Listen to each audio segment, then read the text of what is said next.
আসসালামু আলাইকুম। আমি ফারজানা কিচেন হাউস থেকে বলতেছি।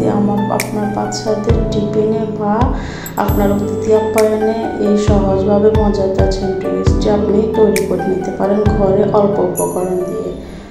এখানে আমি একটু মাংস, একটা ডিম, পেঁয়াজ, মোজারেলা চিজ, কাঁচামরিচ, টমেটো সস, লবণ দিয়ে স্বাদ মতো একটু ভেজে নিয়েছিলাম।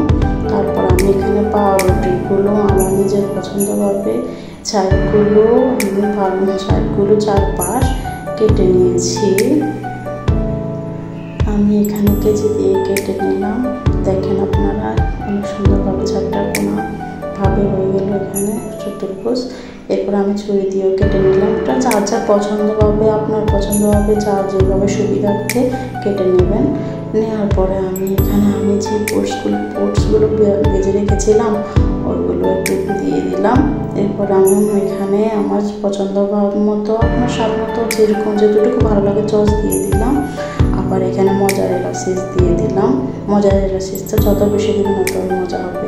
এখানে আমি 3 মিনিটের মতো আবার একদম লো হিটে এপিট করে এগুলোকে ভেজে নিয়েছিলাম।